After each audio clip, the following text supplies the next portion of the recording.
Myles, what have you thought of this whole setup in your time here, and how have you felt about the buzz around your team these last couple days? Yeah, smooth, man. I think that we were able to get out here yesterday, get a good practice day in, and Vegas is Vegas, man. Obviously, the bright lights. I think it's going to be really cool for the exposure, just for organization, more national exposure at that, and yeah, no, I got no complaints. Be able to get in, get the body acclimated a little bit, and get ready to go tomorrow. Second row, Scott on your left. Myles, do you feel any symmetry to what you guys started here maybe back in July, where all but one of you were here for Summer League and you did your morning sessions and kind of got this whole thing rolling? Yeah, no, I think the way our culture is set up, guys, we're always together. I mean, I think that's a big part of the association and whatnot is building that camaraderie with your team. Guys were up and active, ready to go this morning. Like I said, we got a good lift in yesterday, and yeah, it kind of does feel like summer league, just the kind of the feel of everything, just being together at all times. Sean.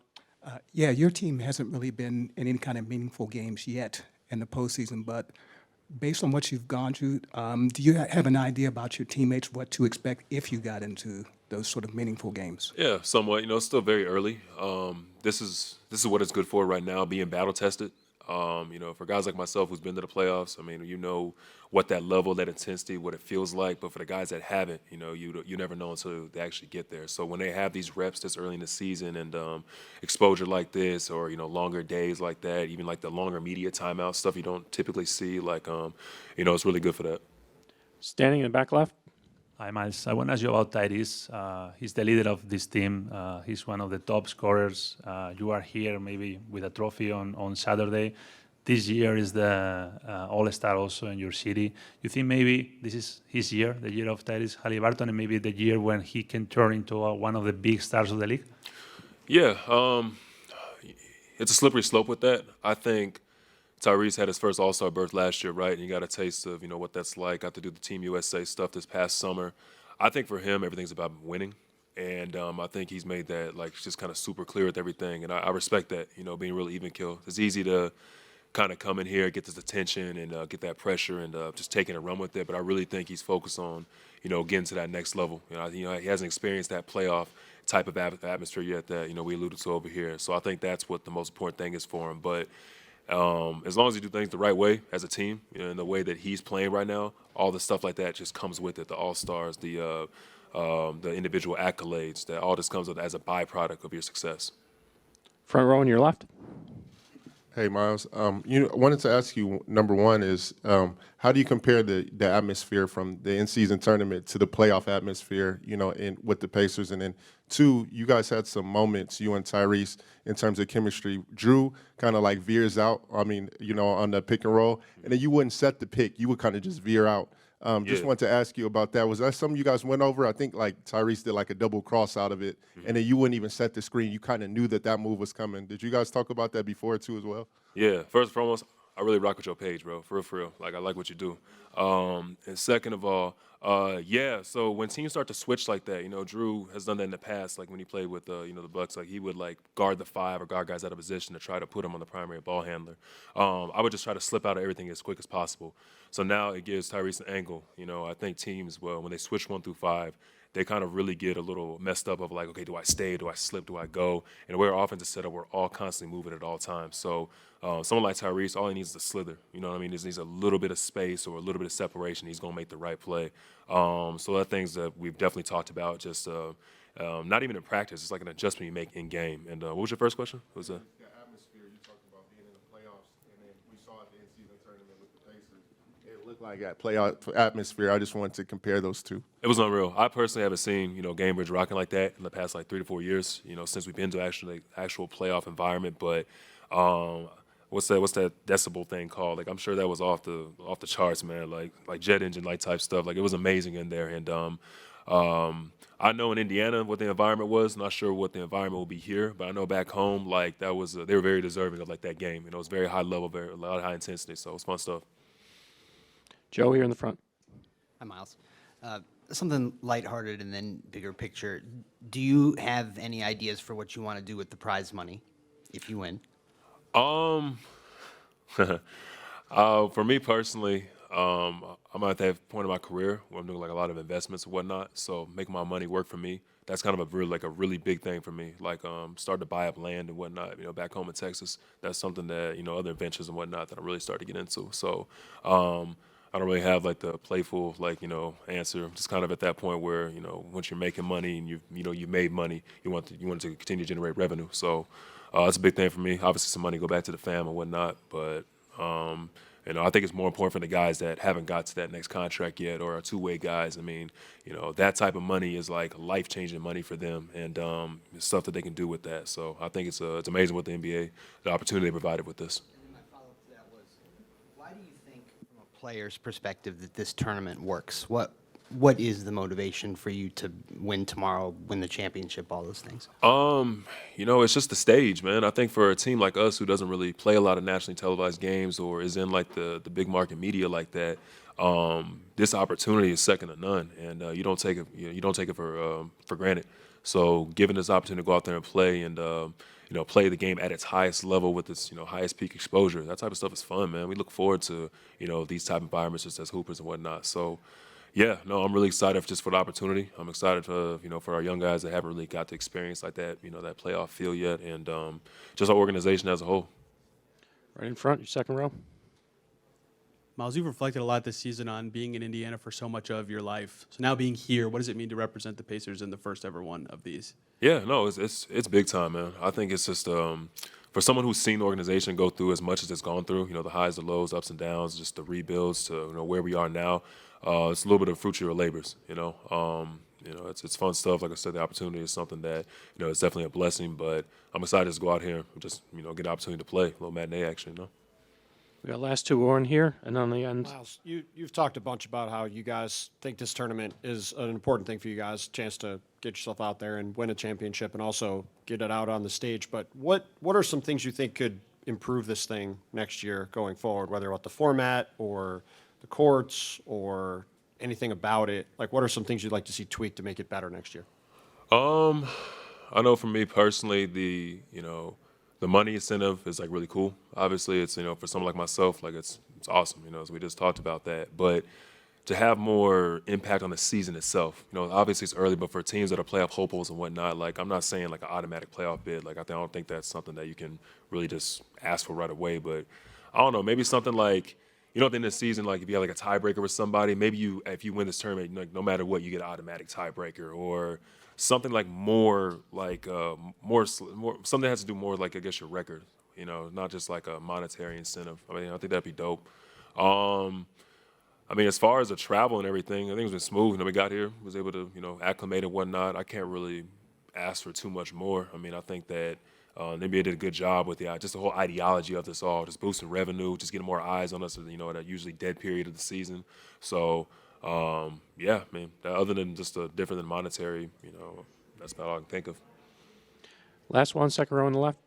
Myles, you used the term exposure earlier. I guess what's it been like just to see what this has done for you guys so far? I mean, just even from Monday, you guys were a discussion on First Take and whatnot. I mean, just the fact that people are talking to you guys on a national level.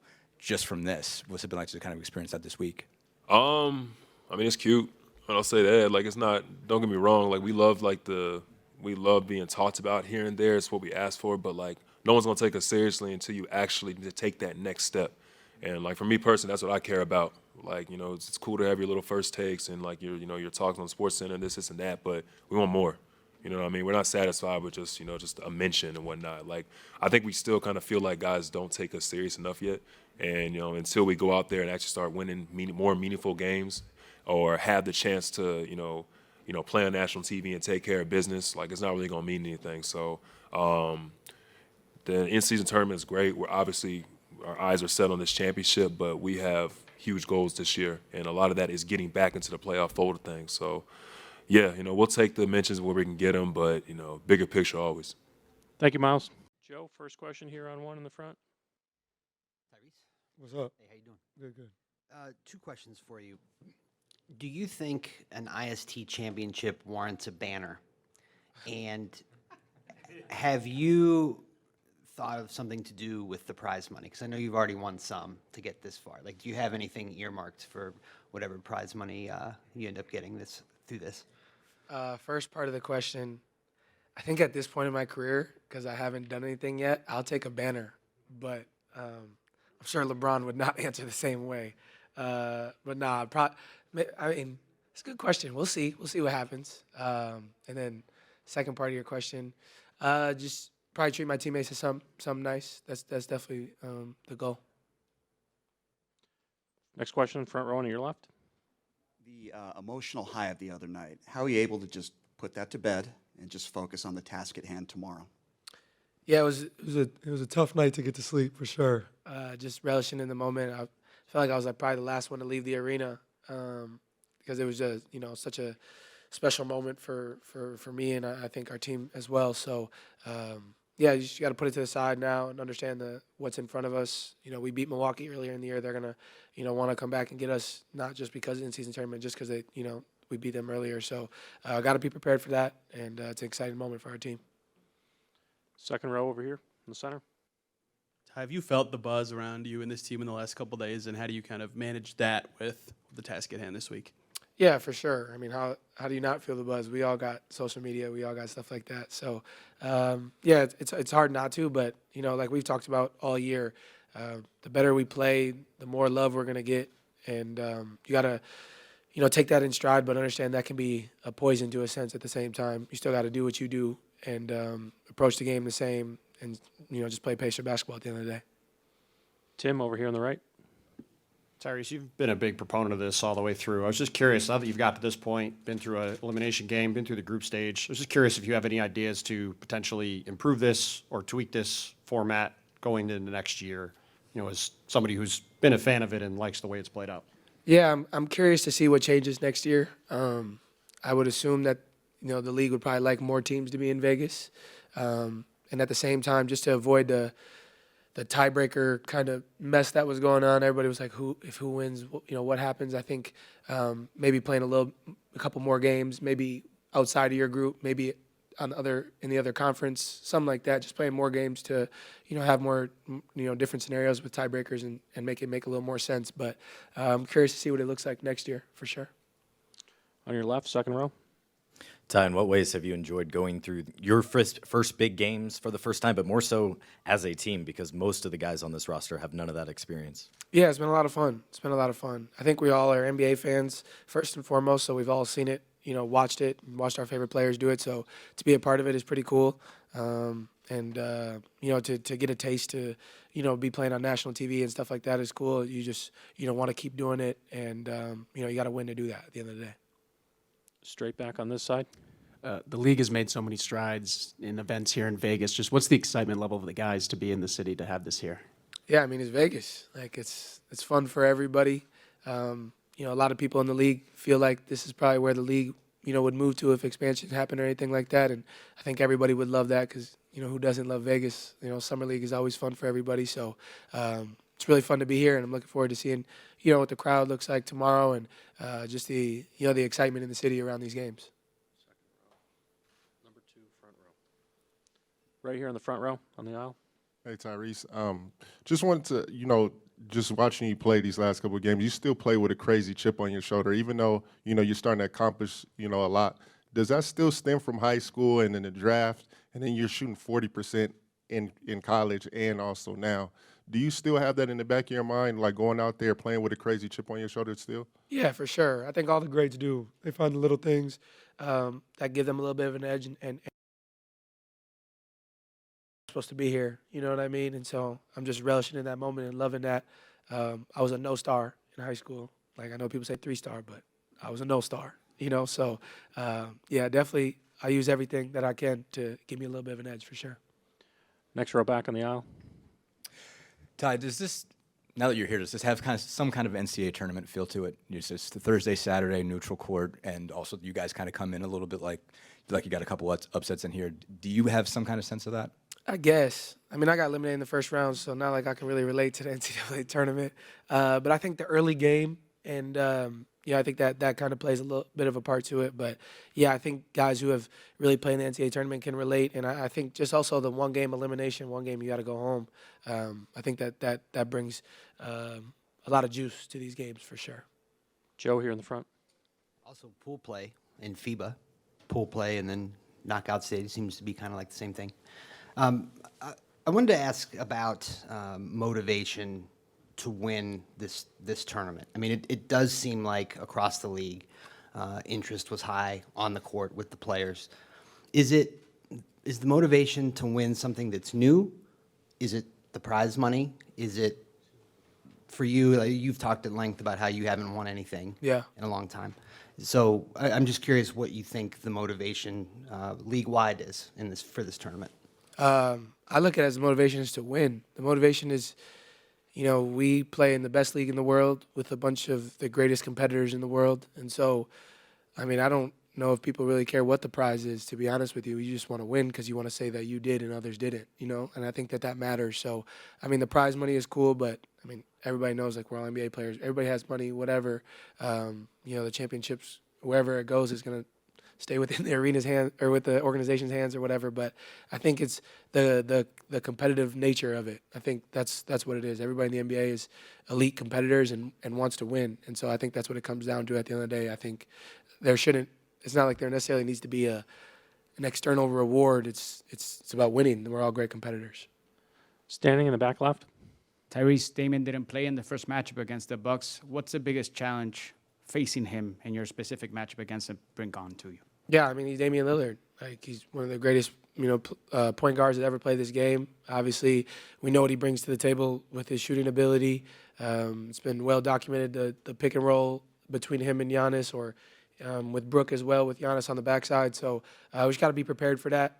And, I think we'll be ready for that. Go ahead, last row here on the right. Kind of off that, Tyrese. The Bucks put up 146 the other night against the Knicks. Obviously, you all can fill it up a little bit. What do you see from them offensively, maybe, as you kind of look at some recent games? Because obviously the lineup was not the same when you saw them in Indiana. Yeah, I think that's just part of what they've built over there. You know what I mean? That's the reason they won a championship, is because you got a guy like Giannis who can get downhill, put so much pressure on the rim, and you surround him with shooters all over the floor. That poses a really difficult threat when defending them. So I think that's just part of who they are, not necessarily the last couple of games. Giannis going to be getting to the rim and have shooters around him. Dame brings something different, obviously, being able to, score when Giannis isn't in there. They got really good catch-and-shoot players and defenders. So that's just a part of the team that they've built, and we got to be prepared to go against that. Thank you, Tyrese. Scott, over on the left side. Rick, how would you kind of describe the feeling of the team coming off the high of the win and then going into this next game? And then what's the status of Jalen Smith? Yeah, Jalen will not be available. He's doing better. He started to do some light running, and he did some shooting drills with us today. Some of you may have seen that, but he's not. He will be unavailable for any of these games here. Team is in a great state of mind. Really optimistic, opportunistic group that is looking forward to this opportunity. Again, over here in the second row in the blue. Rick, now that you're here, what do you think of this whole setup, and how do you kind of prepare the team using it for tomorrow's game? Yeah, predictably, it's very impressive what they've done here. The logistics, the separate kind of preparation area, all that stuff, really impressive how they did that. They got a whole, banner thing the size of one of the sides of the building that has all four teams printed on it. They must have done that, 13 hours ago or something, unless they just printed up a bunch of different combinations. But that's impressive. The arena looks great. The stage lighting is cool. It's got an MSG feel. It's got an old Forum, an LA feel. I think it befits where we are. Kind of one of the entertainment centers of the world, and this should be a very competitive Final Four. Joe? Do you think an IST championship is worthy of a banner in the arena of the champion? Oh, I think you'll see a banner of some sort. I mean, that's up to the teams. I mean, I don't think that, I don't know this, but, I see banners of all kinds in all different arenas. But this is not an insignificant thing at all. You know, it's certainly this being the first one is extra special. And, you know, and as the thing's gone along, you know, a lot has been learned. A lot of amazing, you know, great things. And then some other things that may not have been anticipated, but all that stuff will certainly be addressed. But, you know, all said, it's, you know, a massive win. Steve, over here. Rick, every coach I've ever covered considers road games to be business trips, but the allure or the appeal of this from the start, it's been talked of as cash for the players, and it's Las Vegas. You know, how do you balance the exciting locale versus potential distractions here? Yeah, you know, we trust our players. Our guys, even though we're a young team, they understand the magnitude of the opportunity. I expect most of them tonight to do just a nice dinner and get off their feet. You know, there's places to go in every NBA city for this kind of entertainment. Maybe not, certainly not to this level, but I think our guys understand. I think it's going to be the same for all four teams. You know, I think this is a business opportunity. You know, the money for winning is significant. You know, and so there are a lot of reasons to keep our collective eye on the ball. Front row on the left. Coach, does this have the feeling of a playoff type game as far as just from an intensity standpoint? How would you characterize that? Well, our game Monday certainly had that feel. I watched, you know, the two games I watched last night on television certainly appeared to have that. You know, coming now to a neutral venue, it remains to be seen exactly how it's going to be. I do expect there to be some buzz. I expect the energy from the teams to be great. And, you know, I saw a lot of the digital boards and stuff like that. They've incorporated some elements that they used in the bubble that were very successful. So I expect the whole thing to be a huge success. You know, I just don't see it going any other way. Again, on your left, on the front. Hey, Coach. You know, I wanted to ask you about Tyrese. You know, he's on the big stage now. He's starting to get the accolades that he deserves. You've coached a lot of great players. I mean, he's shooting 40% in his career in the NBA, look-off passes, can do it all. You know, where do you see him, you know, taking that leap, and you're starting to see him getting the credit he deserves? Just talk a little bit about that, too. Yeah, you know, when you're a young player in this league and you're trying to move your team up the ladder, these kinds of meaningful games are extremely important because, you know, what young teams find out eventually when they get into a playoff environment is that it's only about this possession, the next possession, what's going on whistle to whistle. How can we collectively do everything possible to put ourselves in a position to be successful at the end of the game, at the end of the series? And so, you know, games like Monday night are of great value for us. And then now, you know, to be in the Final Four, you know, facing off, you know, against a Milwaukee team that certainly is playing at an amazingly high level with two players that are going to go down as two of the all-time greats in the NBA, is a big task. It's a big task. But Tyrese has been great. The things that he learns as this thing goes along, he immediately puts them into gear, into use, you know, and so, I mean, a good example is the other night, you know, the first half didn't go particularly well for us. They really went after him in the second quarter, trying to attack him. He's coming off bronchitis and could hardly breathe. You know, halftime we circled the wagons. You know, he got some oxygen and some other stuff to try to get his energy back up, and you know, he threw one of the most amazing second halves out there that, anyone could possibly imagine. And so, with a couple of days to recharge, the hope is that, he'll be feeling even better for tomorrow. But I expect all 4 teams to be really, really juiced up for these games. Back right. Rick, to follow up on back here, Milwaukee, Dame didn't play that first match. I don't think Chris was closed that game. I think he was on a more restrictive minutes count. So what have you seen from them, I guess, as you've kind of looked at some film over the last, however far you've gone back with their kind of whole team here going into this? Yeah, they're better. They're better. I mean, Lillard being out was a break that we caught on that particular night. On the one hand, that he wasn't out there. On the other hand, Giannis touched the ball 65 times in the game. So I don't know. Where's the bargain there? I mean, it's like that. But now Dame is healthy.